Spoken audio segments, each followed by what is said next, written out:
সাম্বালের সরজমিনে আপনারা দেখেছেন উত্তরপ্রদেশের হাইকোর্ট রায় দিয়েছে, একজনকে অ্যাপিল করেছে, কোন এক মহারাজ অ্যাপিল করেছেন যে অমুক মসজিদের নিচে, সাম্বল জামে মসজিদের নিচে হিন্দু ধর্মের ধ্বংসাবশেষ আছে। বিশ্বাস করুন, সেই ধ্বংসাবশেষ আছে এইটা কোর্টের কাছে পৌঁছানোর পরে মাত্র 2.5 ঘন্টার মধ্যে কোর্ট মুসলমানের অপরপক্ষের কোনো জাজমেন্ট, কোনো দাবি, কোনো তাকে সুযোগ না দিয়ে সঙ্গে সঙ্গে সার্ভে করার পারমিশন দিয়ে দিয়েছে।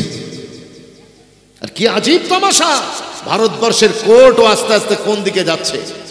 ইতিপূর্বে সুপ্রিম কোর্ট দেখিয়ে দিয়েছে তার কালার কি, আর আজকে উত্তরপ্রদেশের হাইকোর্ট সেও দেখিয়ে দিয়েছে যে আসলে ভারতবর্ষের সংবিধানের যে সমস্ত ধারাগুলো আছে, 1950-এর যে সংবিধান আমরা ভারতকে দিয়েছি, সেই সংবিধান আসলে আমরা ইউটিলাইজ করছি না।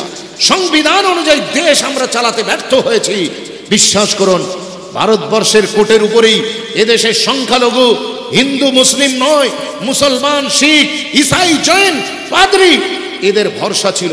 সেই একটা জায়গা আজ ভরসায় ঘুম ধরে গিয়েছে।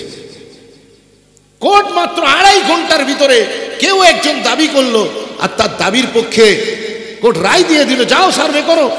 তুমি তাকিয়ে দেখো উত্তরপ্রদেশের দিকে কি অবস্থা।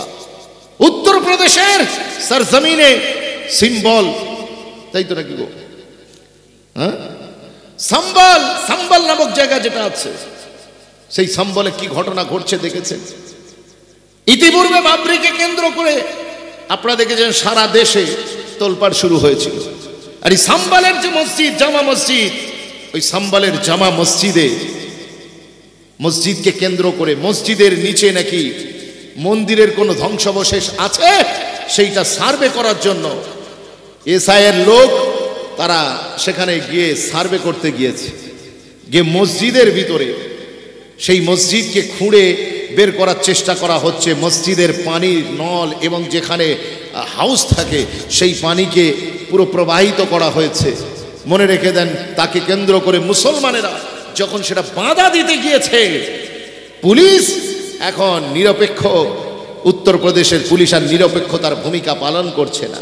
দেখছেন মুসলমানগুলোকে পুরো পাখি মারার মতো করে ফটাফট করে গুলি করে মেরে দিল 5-5টা লাশ।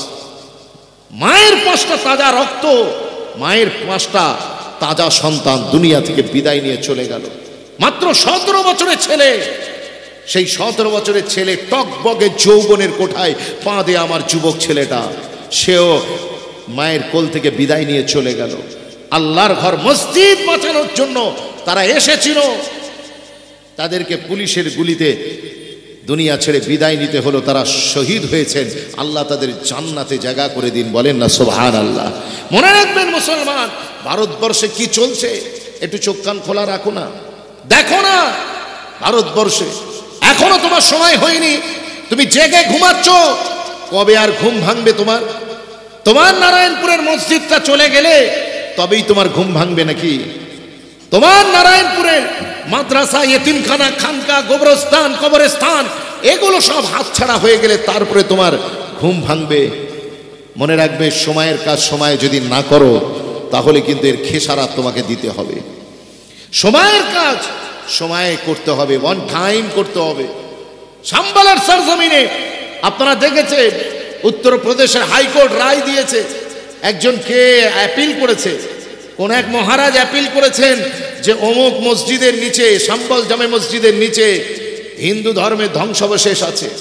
বিশ্বাস করুন, সেই ধ্বংসাবশেষ আছে এইটা কোর্টের কাছে পৌঁছানোর পরে মাত্র 2.5 ঘন্টার মধ্যে কোর্ট মুসলমানের অপরপক্ষের কোনো জাজমেন্ট, কোনো দাবি, কোনো তাকে সুযোগ না দিয়ে সঙ্গে সঙ্গে সার্ভে করার পারমিশন দিয়ে দিয়েছে। আর কি আজীব তামাশা, ভারতবর্ষের কোর্টও আস্তে আস্তে কোন দিকে যাচ্ছে। ইতিপূর্বে সুপ্রিম কোর্ট দেখিয়ে দিয়েছে তার কালার কি, আর আজকে উত্তরপ্রদেশের হাইকোর্ট সেও দেখিয়ে দিয়েছে যে আসলে ভারতবর্ষের সংবিধানের যে সমস্ত ধারাগুলো আছে, 1950-এর যে সংবিধান আমরা ভারতকে দিয়েছি, সেই সংবিধান আসলে আমরা ইউটিলাইজ করছি না। সংবিধান অনুযায়ী দেশ আমরা চালাতে ব্যর্থ হয়েছি। বিশ্বাস করুন, ভারতবর্ষের কোটের উপরেই এদেশের সংখ্যালঘু হিন্দু মুসলিম নয়, মুসলমান, শিখ, ইসাই, জৈন, পাদ্রী, এদের ভরসা ছিল। সেই একটা জায়গা আজ ভরসায় ঘুম ধরে গিয়েছে। কোর্ট মাত্র 2.5 ঘন্টার ভিতরে কেউ একজন দাবি করলো, আর তার দাবির পক্ষে কোর্ট রায় দিয়ে দিল, যাও সার্ভে করো। মসজিদ কমিটি তাকে তো নোটিশ দিতে পারত, মসজিদ কমিটিকে ডাকতে পারত, তাদের পক্ষের কথা শুনে তারপরে একটা সিদ্ধান্তে পৌঁছানো যেত। কি আজীব তামাশা!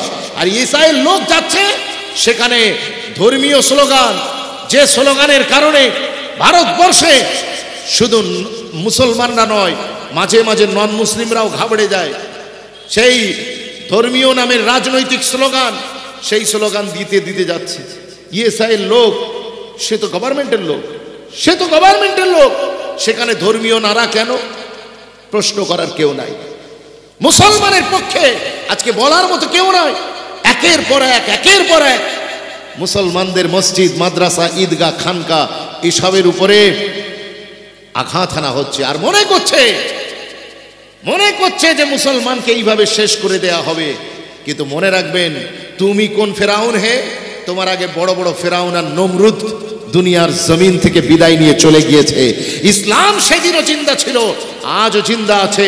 কিয়ামত পর্যন্ত এই ভারতবর্ষের সরজমিনে সূর্য যতক্ষণ উঠবে আর সূর্য যতক্ষণ ডুববে, ততক্ষণ ইসলাম জিন্দাবাদ থাকবে। জোরে বলুন না সুবহানাল্লাহ। কারণ এই ইসলাম এটা মুসলমানের নয়, ইসলাম আমার আল্লাহর। জোরে বলবেন না সুবহানাল্লাহ। মুসলমানকে দায়িত্ব দেওয়া হয়েছে, মোতাবাল্লি বানানো হয়েছে, মসজিদের কেয়ারটেকার বানানো হয়েছে। মসজিদের মালিক মুসলমান নয়, মসজিদ দেখভাল করার দায়িত্ব চাকর আমরা আল্লাহর সার্ভেন্ট, আমরা আল্লাহর চাকর। আমরা শুধু দেখভাল করব, মসজিদের জমি বিক্রি করতে পারবো না, মসজিদকে কাউকে ছেড়ে দিতে পারবো না, কারণ এর মালিক হচ্ছেন স্বয়ং আমার আল্লাহ। আরেকবার জোরে বলবেন না সুবহানাল্লাহ। সারা ভারতবর্ষ জুড়ে চলছে চক্রান্ত। মুসলমান তুমি আর কবে শোধরাবে? সারা ভারতবর্ষের সবাই, তারা সব এক হয়ে গিয়েছে, আর তুমি এখনো ফিরকাবাজি করছো, তুমি এখনো দলাদলি করছো। এসো, মুত্তাহিদ হয়ে যাও, ঐক্যবদ্ধ হও, একই প্ল্যাটফর্মে চলে আসো। মনে রাখবে, দুনিয়া তোমাকে ততক্ষণ ভয় দেখাবে যতক্ষণ তুমি ভয় খেতে থাকবে। একবার তুমি সাহস করে উঠে দাঁড়াও, দেখবে যত শয়তান আর দুশ্চরিত্র, দুরাত্মা, প্রেতাত্মা ভারতের জমিনে আছে, তারা সব ভয়েতে পালাতে শুরু করবে। আমি অনুরোধ করব, এই ক্ষেত্রে আমার ইয়ং স্টারদেরকে, আমার যুবকদেরকে বলবো, যুবক তুমি একটু উঠে দাঁড়াও। Don't be hopeless. আশাহত হবার কোনো কারণ নেই। সাহস নিয়ে তুমি হিম্মতের সাথে উঠে দাঁড়াও। মনে রাখবে, অন্যায়ের বিরুদ্ধে প্রতিবাদ করা, অন্যায়ের বিরুদ্ধে দাঁড়িয়ে যাওয়া, এটা তো রাসূলুল্লাহর সাচ্চা গোলামের নিদর্শন। জোরে বলুন না সুবহানাল্লাহ। বিশ্বাস করুন, আপনি আপনার সম্পত্তির রক্ষণাবেক্ষণ করবেন না, ওরা সব নিয়ে নিচ্ছে। কথা বুঝতে পেরেছে? আমি অনুরোধ করব, আজকে যারা এখানে এসেছেন, কোন জায়গায় মুসলমানদেরকে কোণঠাসা করা যায়, একের পর এক তারা বিবৃতি, একের পর এক বটেঙ্গে তো কাটেঙ্গে, এক হ্যায় তো সেব হ্যায়, কত নারা শুনবেন। তারপরে আমাদের ফাটাকেষ্ট মহাশয়, তিনিও আমাদের বিরুদ্ধে, আমাদের নাকি কেটে বঙ্গোপসাগরে ভাসিয়ে দেবে। যে মুসলমান এই ফাটাকেষ্টকে সুপারস্টার বানিয়েছে, ঘরে নুন নেই কিন্তু মিঠুনে সিনেমা দেখার জন্য বাপের পকেট থেকে পয়সা চুরি করে সিনেমা দেখে দেখে যে মিঠুনকে সুপারস্টার বানিয়েছে, মেগাস্টার বানিয়েছে, সেই মিঠুনও এখন আপনার বিরুদ্ধে বলা শুরু করেছে। কেন ইমাজিন, ভাবতে পারেন? মনে রাখবেন, আমি হাতে ধরে বলে যাই, মুসলমান এদেরকে ছাড়ো, এদেরকে সুপারস্টার বানিয়ে তোমার টাকা নিয়েই তোমার গোলা বারুদ কেনা হবে, তোমার বিরুদ্ধে লাগানো হবে, তোমার পয়সা নিয়ে তোমার বিরুদ্ধে ষড়যন্ত্র করা হবে। সেই জন্য তুমি যদি ভালো চাও, নিজের কওমের পিছনে খরচা করো, ভালো যদি চাও নিজের ইনস্টিটিউশনের পিছনে খরচা করো। আল্লাহ তোমাদেরকে তৌফিক দিন, বলেন আল্লাহুম্মা আমিন। ভারতবর্ষে একটার পর একটা মসজিদ, অথচ মোহন ভাগবত 2 বছর আগে ঘোষণা করে দিয়েছে, জি আরএসএস এর প্রধান মোহন ভাগবত ঘোষণা করেছে, তার সমস্ত অনুগামীদেরকে বলেছেন যে ভারতবর্ষে সব মসজিদে শিবলিঙ্গ খোঁজার কোনো দরকার নেই।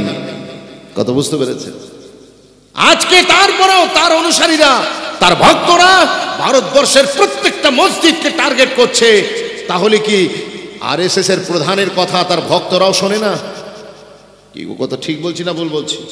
আমি হাতে ধরে বলছি, আজকে যারা এখানে এসেছেন কি সম্প্রীতির কথা আপনাদেরকে বলবো। শুধুমাত্র মুসলমান ভারতবর্ষে এরাই নিরপেক্ষতার কথা বলে, বাকি তো আর কাউকে সাম্প্রদায়িক সম্প্রীতির কথা বলতে দেখা যায় না। মনে রাখবেন মুসলমান, তাহলে কি আর কেউ শান্তি চায় না?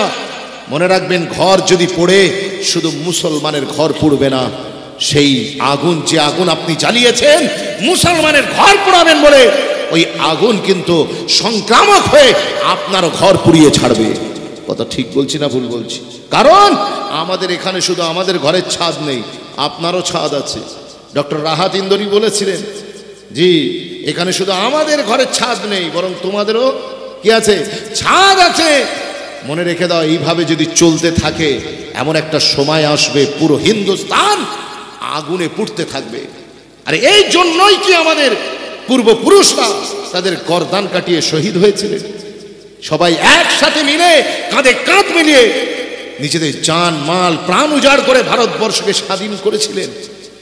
আজকে তুমি যা ইচ্ছা তাই মনে করছো, মুসলমানদেরকে দেখে দেখে টার্গেট করছো।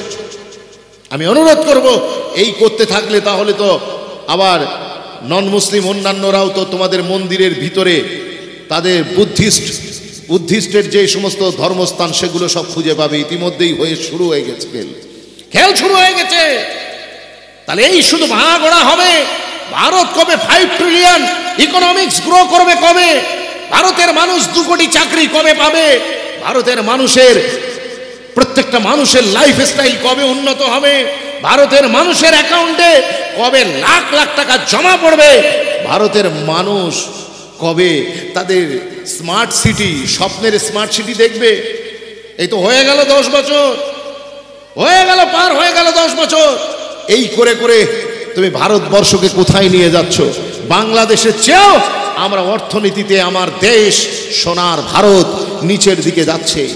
মনে রাখবেন মুসলমান, লজ্জার একটা সীমা থাকে। কথা বুঝতে পেরেছেন? বেহায়াকে যদি ঘাড় ধাক্কা দেওয়া হয়, কথা বুঝতে পেরেছেন, সে লজ্জা তো পায় না, বরং বলে আমার ভালো হয়েছে, কারণ কিছুটা পথ আমার আগিয়ে গিয়েছে। এই বেহায়া নির্লজ্জ সরকার, এর কোনো সম্মান আছে? যার একটা কান কাটা সে গ্রামের পাশ দিয়ে যায়, আর যার 2 কান কাটা সে রাস্তার মধ্যে কান দিয়ে যায়। এই গভর্নমেন্টের 2টো কান কেটে গিয়েছে। একটাই দরকার, যেন তেন প্রকারে হিন্দুস্তানের ক্ষমতায় টিকে থাকতে হবে। আমার হিন্দু ভাইরা যত দ্রুত, আমার সম্মানিত হিন্দু ভাইরা যত দ্রুত এই সরকারের এই নোংরা ঘৃণ্য রাজনৈতিক চক্রান্ত বুঝতে পারবে, তত তাড়াতাড়ি দেশের মঙ্গল হবে। মুসলমান তো ফার্স্ট ডে থেকেই বুঝে গিয়েছে, first impression is the last impression. মুসলমান অতটা বোকা ভাবনি, মুসলমান বহু আগে থেকেই বুঝে গিয়েছে দৌড় কদ্দূর। কথা বুঝতে পেরেছেন? তড়ি পারে দৌড় কদ্দূর মুসলমান বুঝে গিয়েছে। এখন বোঝার এডুকেটেড ফ্যামিলি আপনারা, এডুকেটেড মানুষ আপনারা, বোঝা দরকার আপনাদেরকে। আপনি কি চান? ছেলের শিক্ষা দীক্ষা চান, ওয়েল স্টাবলিশমেন্ট, একটা জব চান, জি ছেলেদের ফিউচার চান, নাই দাঙ্গা হাঙ্গামা চান? কোনটা চান? ভারতের 70% নন মুসলিম। আপনারা ডিসাইড করুন, বিশ্বাস করুন। এইভাবে চলতে পারে না, এই অরাজকতা চলতে পারে না। যুগের পর যুগ ধরে কোর্টেতে কত গরিব মানুষ চোখের পানি ফেলছে, বিলকিস মানুষ তার রায় পাচ্ছে না। মনে রাখবেন, কত অসহায় মানুষ তারা কোর্টে গিয়ে হাঁপিয়ে যাচ্ছে, তাদের রায় বেরোচ্ছে না। আর মাত্র 2 ঘন্টার ভিতরে, আপিলে 2 ঘন্টার ভিতরে তুমি সার্ভে করার রায় দিয়ে দিলে। আজীব তামাশা, বিচার ব্যবস্থাকে কলঙ্কিত করার পরিকল্পনা চলছে। আমি অনুরোধ করব, আপনারা যারা এখানে এসেছেন একটু বোঝার চেষ্টা করুন। লোক মনে করছে এইভাবে মনে হয় ইসলামকে দমিয়ে দেয়া যাবে।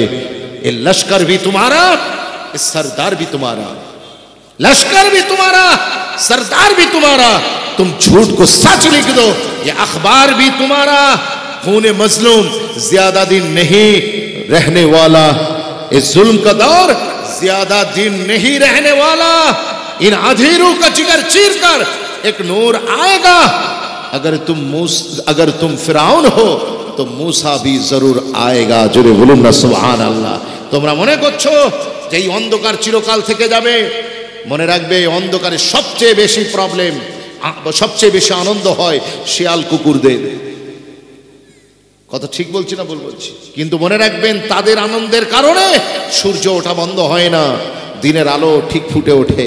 মনে রাখবেন খুব দ্রুত এই অন্ধকার কাটিয়ে আরো একটা নূর আসবে, যে নূরে শুধু ভারতবর্ষ নয় সারা পৃথিবী আলোকিত হবে। জোরে বলুন না সুবহানাল্লাহ। আর আল্লাহ দাবি ওয়াল্লাযী আরসালা রাসূলাহু বিল হুদা ওয়া দীনিল হক লিইয়ুযহিরাহু আলা দ্বীনি কুল্লি ওয়ালাউ কারিহাল মুশরিকুন। আল্লাহ বলছেন আমি আমার রাসূলকে দুনিয়ায় পাঠিয়েছি আমার দ্বীন ইসলাম দিয়ে, হক দিয়ে। আর মনে রাখবে এই হক কিয়ামত পর্যন্ত সমস্ত দ্বীনের উপরে গালিব হয়ে থাকবে। আর একবার জোরে বলুন না সুবহানাল্লাহ। আল্লাহ অন্য জায়গায় বলেছেন কাতাবাল্লাহু লা আগলিবান্না আনা ওয়া রুসুলি। আল্লাহ বলছেন দুনিয়া লিখে নাও, চ্যালেঞ্জ দিয়েছেন আল্লাহ, লিখে নাও যে আমি আল্লাহ এবং আমার রসুলগণ চিরকাল জিততেই থাকবো, জিততেই থাকবো। জোরে বলুন আমি। এবং দুনিয়া বলছে লাভ এট ফার্স্ট সাইট, প্রথমে দেখো তারপরে কাউকে প্রেম করো। কিন্তু দুনিয়ার এই থিওরি আমার রাসূলুল্লাহর ক্ষেত্রে ব্রেক করে গিয়েছে। বলুন না সুবহানাল্লাহ। তার কারণ শুধুমাত্র আমাদের পূর্ব নারায়ণপুরের মানুষ নয়, বরং পৃথিবীর 1.8 billion people around the world, they didn't see their prophet but they love their prophet. জোরে বলুন না সুবহানাল্লাহ। আমরা শুধুমাত্র নারায়ণপুরের মানুষ নয়, বরং পৃথিবীর 180 থেকে 200 কোটি মুসলমান আমরা সবাই আমাদের নবীজিকে না দেখেই হুজুরের প্রেমে পড়ে গিয়েছি। জোরে বলুন। बिन देखे मोहम्मद पर कुर्बान ज़माना है, जिस जिस को भी देखा है ओ उनका दीवाना है। रोज़ा है जो आका का जन्नत का टुकड़ा है, रोज़ा है जो आका का जन्नत का टुकड़ा है। हुजरे में तो अम्मी के रहमत का खजाना है। आरो जोरे बोलूं ना सुभान अल्लाह। हुजरे में तो अम्मी के रहमत का खजाना है, जिस जिस को भी देखा है ओ उनका दीवाना है। उस दियों से बुलंदी पर पहुंची है मेरी किस्मत, उस दियों से बुलंदी पर पहुंची है मेरी किस्मत, जिस दियों से मोहम्मद का होठों पे तराना है, जिस दियों से मोहम्मद का होठों पे तराना है, जिस जिस को भी देखा है ओ उनका दीवाना है। अल्लाहुम्मा सल्ली अला व अला आले सय्यिदिना। মঞ্চ উপবিষ্ট আপনাদের শ্রদ্ধা ভাজন ইমাম সাহেব হুজুর, সেই সাথে এই মহল্লার মসজিদের মুয়াজ্জিন, যে মানুষটা আমাদেরকে এভরি সিঙ্গেল ডে হি কলস out for the prayer in 5 Times, 5 বার করে নামাজের কথা স্মরণ করায়, এই মুয়াজ্জিন সাহেবের প্রতি আমাদের শ্রদ্ধা ভালোবাসা রইল। তার কারণ মুয়াজ্জিন সাহেব তো এমনি ডাকে, কেউ আসে না, কিন্তু তারপরও বেচারা ওই ডিউটি পালন করছে। তো করছে কি করছেন না? কথা বলেন, করছে। মনে রাখবেন মুসলমান কাউকে ভয় করে? মুসলমান কাউকে ভয় করে না, এমনকি আল্লাহকেও ভয় করে না। যদি করত তাহলে মুয়াজ্জিনের ডাকার পরে মসজিদে গিয়ে দেখতেন ফাঁকা পড়ে থাকতো না। কথা ঠিক বলছি না বলুন? একদিন মুয়াজ্জিন সাহেব শুধু বলে দিয়েছে, একবার আজান দিয়েছে, তাকিয়ে দেখছে নামাজের ওয়াক্ত হয়ে গিয়েছে, জামাত দাঁড়িয়ে যাবে, but no one is here, কেউ মহল্লার আসেনি। উনি কি করলেন? উনি মনে করলেন মনে হয় উপরের মাইক টাইক বন্ধ ছিল, উপরের মাইক বন্ধ ছিল, লোক মনে হয় বুঝতে পারেনি। আর একবার দিয়েছে, আর একবার আজান দিয়েছে। অসুবিধা কিছু হবে? পুরো মহল্লার লোক সব মসজিদে এসে হাজির। কি গো, নামাজ পড়ার জন্য না মুয়াজ্জিনকে ওষুধ বাটার জন্য? কথা বুঝছেন না? কানে কি কম শোনো না চোখে কম দেখো? দুবার আজান দিচ্ছ। আমরা মুসলমানেরা কাউকে ভয় করি না, এমনকি আল্লাহকেও করি না। বিশ্বাস না হলে খালি মসজিদগুলো দেখে আসুন, জলসার মাহফিলগুলো তাকিয়ে দেখুন। কিন্তু তারপরও কিছু লোক উইথ পে উইদাউট পে, কখনো পারিশ্রমিক নিয়ে কখনো পারিশ্রমিক ছাড়াই এই কাজের আঞ্জাম দিয়ে যাচ্ছে। তাদেরকে কংগ্রাচুলেট করতে হবে না? বছরে তো একটা দিন সেই মুয়াজ্জিন সাহেবকে স্পেশালি কমিটির তরফ থেকে ইমাম সাহেবের সাথে মুয়াজ্জিন সাহেবকে দাওয়াত দেবেন যে আপনি থাকবেন, আপনি স্টেজে থাকবেন। এখানে আছে নাকি? উনি আছে নাকি? নেই। তো যাই হোক, ওনাদেরকে একটু সম্মান দেবেন, কারণ সারা বছর ধরে এই মানুষগুলো আমাদেরকে আল্লাহর কথা স্মরণ করায়। হ্যাঁ, তারপরে আপনারা যারা এসেছেন মসজিদের নামাজি, কাবা শরীফের হাজি, আল্লাহ যেন আপনাদের সকলের উপরে হয়ে যান রাজি, বলেন আল্লাহুম্মা আমিন। সেই সাথে পর্দার আড়ালে আমাদের মা, চাচি, খালা যারা ওয়াজ শুনতে চান রাতের বেলা, একদিকে জলসা আর একদিকে চলছে মেলা, ওইখানে যুবকের সাথে ঘুরছে কিছু জরিনা খালা রাতের বেলা। আমি অনুরোধ করব মা বোনেরা, আপনাদের নির্দিষ্ট জায়গা আছে, নচেত আপনাদের পর্দানাসীন অবস্থায় থাকার জন্য ঘর আছে, আপনার বাড়িতে বসে ওয়াজ নসিহত শুনুন। কারণ মধু যেইখানে পাবে মৌমাছি সেইখানে যাবে। আমাদের যুবক ছেলেরা, তাদেরকে আমরা মাহফিলে বসাতে পারবো না যতক্ষণ না পর্যন্ত জান্নাতের হুরগুলো ঘরে না ঢোকে। কথা ঠিক কি না? বলে প্যান্ডেলে গেলে হুজুর তো যে হুরের গল্প শোনাবে, যে হুরের ওয়াজ শোনাবে, ওটা তো পাবো বাকিতে। এখন মেলায় গেলে যেটা পাচ্ছি সেটা তো নগদে। আমি অনুরোধ করব our respected moms and sisters, আপনারা বাড়িতে যান, কারণ উম্মতের একটা বিরাট বড় দিন প্রচারের ক্ষেত্রে, দিনের কাজ আঞ্জাম দেবার ক্ষেত্রে আমাদের নারী সমাজের একটা বিরাট বড় ভূমিকা নির্ভর করছে। কথা ঠিক না বল? মনে রাখবেন, আজকের যিনি নারী, আগামীকাল তিনি মা, তিনি একটা প্রজন্মের বিশ্ববিদ্যালয়। তিনি যদি রাস্তায় ওপেন টু অল ঘুরে বেড়ান, তিনি যদি তার লাইফের কোনো লক্ষ্য, গোল কিছুই জানেন না, তিনি যদি ঘুরে বেড়ান, তাহলে পরবর্তী প্রজন্ম সালাহুদ্দিন আইয়ুবীকে পাবে না, পরবর্তী প্রজন্ম ঘটিয়ারি শরীফের পীর সাহেব পাবে না, পরবর্তী প্রজন্ম ফুরফুরা শরীফের আলা হযরত মুজাদ্দিদুজ জামান পাবে না, পরবর্তী প্রজন্ম সুলতান হিন্দ খাজা গরিবে নওয়াজ পাবে না, পরবর্তী প্রজন্ম বাগদাদের শাহেনশাহ আব্দুল কাদের জিলানীকে পাবে না, পরবর্তী প্রজন্ম বিশ্বাস করুন 12 শতাব্দীর মুজাদ্দিদ আলফে সানি হুজুরকে আর খুঁজে পাবে না। এই উম্মতের ক্রান্তিকালে এই ধরনের ব্যক্তিদের প্রয়োজন আছে না নাই? বর্তমান যে সময় আমরা রয়েছি, এই সময়টায় অতীব গুরুত্বপূর্ণ এই ধরনের ব্যক্তিদের। যখন মুসলিম উম্মাহ একটা দুটো নয়, 4টে মাযহাবে নয়, বিশ্বাস করুন আল্লাহ জানে আমাদের ভিতরে কত দল আর কত ফিরকা আছে। কথা বুঝতে পেরেছে? কত দল আর ফিরকা আছে।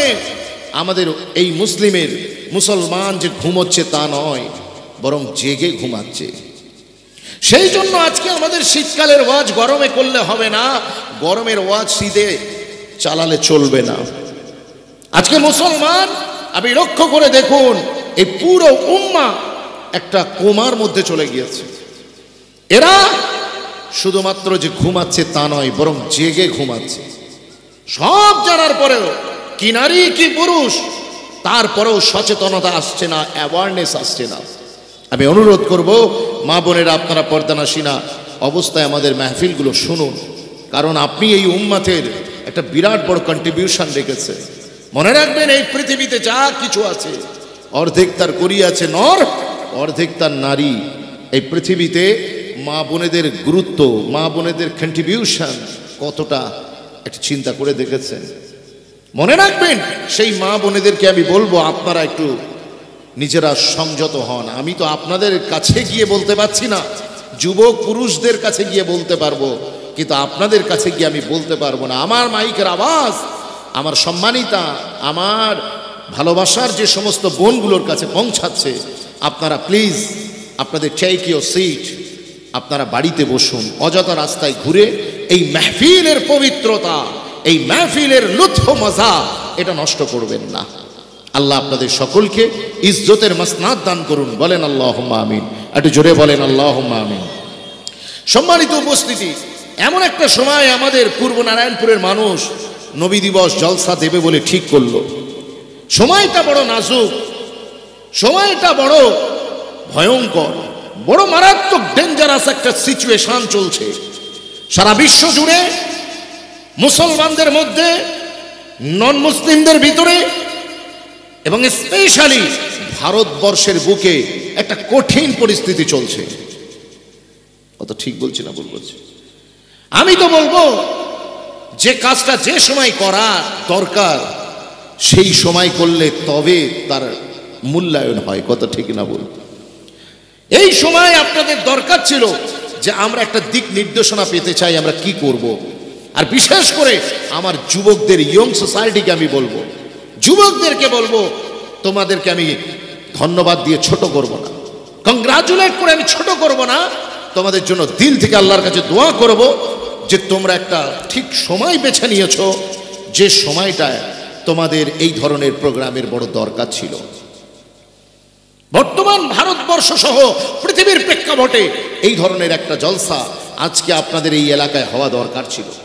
যদি বলেন কেন, মনে রাখবেন, রোগ যেমন হবে যখন তার ট্রিটমেন্ট দরকার ঠিক তখনই ঔষধটা কাজে লাগাতে হয়, ঠিক কি না? খিদে যখন লাগবে তখনই তার খানা তার সামনে দিতে হয়। খিদে চলে যাবার পরে আপনি হাজারো বিরিয়ানি এনে দিলে সেটা কিন্তু আপনার মুখে লাগবে না। আপনাকে কাজটা যথাসময় করা দরকার। বর্তমান ভারতবর্ষে কি অবস্থা, পৃথিবীতে কি অবস্থা চলছে, একটু চোখ তুলে তাকান।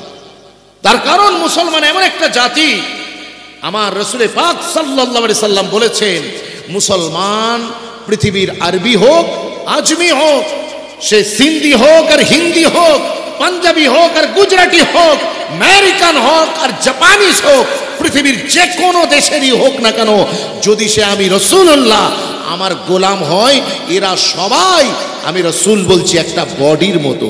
জোরে বলুন, কিসের মতো? জাস্ট লাইক এ বডি, একটা দেহের মতো। মুসলমান একটা দেহের মতো। আরবের মুসলমানের সাথে ভারতের মুসলমানের সম্পর্ক গড়ে দিয়েছেন কে? আমার রাসূলুল্লাহ। বিশ্বাস করুন, আমি হাওড়া জেলার মুসলমান, আপনারা আমাকে চেনেন না। হুজুরের বাড়ি কোথায়? এখানেই বাড়ি। আপনাদের মাশাআল্লাহ হুজুর তো এখানে বাড়ি, কিন্তু আমার তো এখানে বাড়ি নয়। কিন্তু আপনারা আমাকে নিয়ে এলেন, আমি কোনোদিন এখানে আসিনি। A first time I came here. আমি এসেছি, এবং this program has been organised by our younger society. I am really excited. বিশ্বাস করুন, আমার যুবক ভাইরা দাওয়াত করে নিয়ে এসে আমি খুশি, আমি বেজার না, আমি বিরাট খুশি। কিন্তু আমি জিজ্ঞাসা করতে চাই, আপনাদের এলাকায় আমার কোনো রিলেটিভস নেই, কোনো কুটুম নেই, কোনো আত্মীয় নেই, কিন্তু তারপরেও আপনি আমাকে হাওড়া জেলা থেকে তুলে এনেছেন, আমার খরচা দেবেন, আমাকে মেহমান নামাজি করেছেন, জামাইয়ের চেয়েও বেশি খাতির করেছেন। সম্পর্ক কি আত্মীয়তার? না, সম্পর্ক হলো মদিনাওয়ালার গুম্বাজের। জোরে বলবেন না সুবহানাল্লাহ? সবুজ গুম্বাজের ইমোশন আপনার সাথে আর আমার সাথে সম্পর্ক গড়ে দিয়েছে। এই মহাব্বত, এই ভালোবাসাটা শুধু আজকে নয়, সুদীর্ঘ 1400 বছরের ইতিহাসে জেনারেশন টু জেনারেশন, প্রজন্ম থেকে প্রজন্মে রাসূলের যে এই যে আমাদের ভিতরে ভ্রাতৃত্ব, মহাব্বত, এক দেহের মতো আমাদেরকে বানিয়েছেন, এই সম্পর্কটা আমার রাসূলুল্লাহ 1500 বছর আগে আমাদের ভিতরে করে দিয়েছেন। জোরে বলুন। সেই জন্য মুসলমান কোনোদিন কুয়োর ব্যাঙ হতে পারে না। শুধুমাত্র ঘরের পুকুরের খোঁজ রাখবে, আটলান্টিক মহাসাগরের খবর রাখবে না, এটা মুসলমান হতে পারে না। তার কারণ মুসলমান সারা পৃথিবীতে ছড়িয়ে আছে। তাই নারায়ণপুরের মুসলমান হলে কি হবে, তাকে ফিলিস্তিনের মুসলমানের দুঃখ ফিল করতে হবে।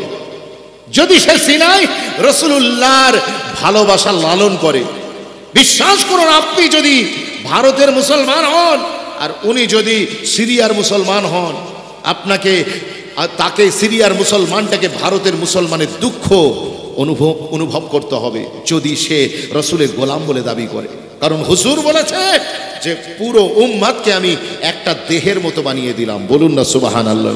সুতরাং দেহের কোনো এক অঙ্গে যদি আঘাত লাগে, আপনি দেখবেন দেহের অপর অঙ্গ ব্যথা অনুভব করে না, কথা বলে না, ব্যথা অনুভব করে। আপনার যদি হাত কেটে যায় তাহলে চোখ দিয়ে পানি ঝরে না? আপনি চোখকে কি জিজ্ঞেস করবেন, আরে কেটেছে তো হাত, এই চোখ তুই কাঁদছিস কেন? কথা বুঝতে, চোখ বলবে ওটা তো আমারই অঙ্গ, আমার কষ্ট হবে না? সুতরাং আমি যে কথা বোঝাতে চাইছি আপনাদেরকে, এই এতগুলো কথার মধ্যে দিয়ে আমি যেখানটায় পৌঁছাতে চাইছি, আশা করি আপনারা পৌঁছে গিয়েছেন। লক্ষ্য করে দেখেছেন ভারতবর্ষে পৃথিবীর মানচিত্রে একটু সাইডে রাখুন, শুধু ভারতের মুসলমানদের করুণ দশার দিকে একটু খেয়াল করুন। ও যুবক, আজকে তুমি কোথায়? তুমি এখনো মেলাতে বসে থাকার সময় আছে, তোমার মেলাতে বসে সময় কাটানোর সময় আছে, ক্লাবে বসে, চাতানে বসে, মাচানে বসে, মদের ঠেকে বসে, পার্টি অফিসে, তোমার gossiping to others, hanging out with the friends, তোমার এই সমস্ত বেলে খেলা করার কাজ নাকি এখন? তুমি তাকিয়ে দেখো উত্তরপ্রদেশের দিকে, কি অবস্থা। উত্তরপ্রদেশের সরজমিনে সিম্বল, তাই তো নাকি গো, হ্যাঁ, সম্বল নামক জায়গা যেটা আছে, সেই সম্বলে কি ঘটনা ঘটছে দেখেছেন? ইতিপূর্বে বাবরিকে কেন্দ্র করে আপনারা দেখেছেন সারা দেশে তোলপাড় শুরু হয়েছিল। আর এই সম্বলের যে মসজিদ, জামা মসজিদ, ওই সম্বলের জামা মসজিদকে কেন্দ্র করে মসজিদের নিচে নাকি মন্দিরের কোনো ধ্বংসাবশেষ আছে, সেইটা সার্ভে করার জন্য এসআইয়ের লোক তারা সেখানে গিয়ে সার্ভে করতে গিয়েছে। গিয়ে মসজিদের ভিতরে সেই মসজিদকে খুঁড়ে বের করার চেষ্টা করা হচ্ছে। মসজিদের পানির নল এবং যেখানে হাউস থাকে সেই পানিকে পুরো প্রবাহিত করা হয়েছে। মনে রেখে দেন, তাকে কেন্দ্র করে মুসলমানেরা যখন সেটা বাধা দিতে গিয়েছে, পুলিশ এখন নিরপেক্ষ, উত্তরপ্রদেশের পুলিশ আর নিরপেক্ষতার ভূমিকা পালন করছে না। দেখছেন মুসলমানগুলোকে পুরো পাখি মারার মতো করে ফটাফট করে গুলি করে মেরে দিল পাঁচটা লাশ। মায়ের 5টা তাজা রক্ত, মায়ের 5টা তাজা সন্তান দুনিয়া থেকে বিদায় নিয়ে চলে গেল। মাত্র 17 বছরের ছেলে, সেই 17 বছরের ছেলে টকবগে যৌবনের কোঠায় পা দিয়ে আমার যুবক ছেলেটা, সেও মায়ের কোল থেকে বিদায় নিয়ে চলে গেল। আল্লাহর ঘর মসজিদ বাঁচানোর জন্য তারা এসেছিল, তাদেরকে পুলিশের গুলিতে দুনিয়া ছেড়ে বিদায় নিতে হলো। তারা শহীদ হয়েছেন, আল্লাহ তাদের জান্নাতে জায়গা করে দিন, বলেন না সুবহানাল্লাহ। মনে রাখবেন মুসলমান, ভারতবর্ষে কি চলছে একটু চোখ কান খোলা রাখো না, দেখো না। ভারতবর্ষে এখনো তোমার সময় হয়নি, তুমি জেগে ঘুমাচ্ছ, কবে আর ঘুম ভাঙবে তোমার? তোমার নারায়ণপুরের মসজিদটা চলে গেলে তবেই তোমার ঘুম ভাঙবে নাকি? তোমার নারায়ণপুরের মাদ্রাসা, ইতিমখানা, খানকা, কবরস্থান এগুলো সব হাতছাড়া হয়ে গেলে তারপরে তোমার ঘুম ভাঙবে। মনে রাখবে, সময়ের কাজ সময়ে যদি না করো তাহলে কিন্তু এর খেসারাত তোমাকে দিতে হবে। সময়ের কাজ সময়ে করতে হবে, ওয়ান টাইম করতে হবে।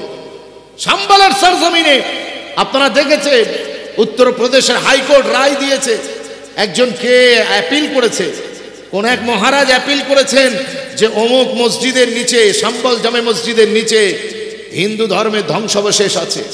বিশ্বাস করুন, সেই ধ্বংসাবশেষ আছে, এইটা কোর্টের কাছে পৌঁছানোর পরে মাত্র 2.5 ঘন্টার মধ্যে কোর্ট মুসলমানের অপরপক্ষের কোনো জাজমেন্ট, কোনো দাবি, কোনো তাকে সুযোগ না দিয়ে সঙ্গে সঙ্গে সার্ভে করার পারমিশন দিয়ে দিয়েছে।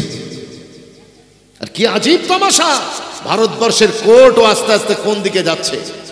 ইতিপূর্বে সুপ্রিম কোর্ট দেখিয়ে দিয়েছে তার কালার কি, আর আজকে উত্তরপ্রদেশের হাইকোর্ট সেও দেখিয়ে দিয়েছে যে আসলে ভারতবর্ষের সংবিধানের যে সমস্ত ধারাগুলো আছে 1950-এর যে সংবিধান আমরা ভারতকে দিয়েছি, সেই সংবিধান আসলে আমরা ইউটিলাইজ করছি না। সংবিধান অনুযায়ী দেশ আমরা চালাতে ব্যর্থ হয়েছি। বিশ্বাস করুন, ভারতবর্ষের কোটের উপরেই এদেশের সংখ্যালঘু হিন্দু মুসলিম নয়, মুসলমান, শিখ, ইসাই, জৈন, পাদ্রী এদের ভরসা ছিল। সেই একটা জায়গা আজ ভরসায় ঘুণ ধরে গিয়েছে।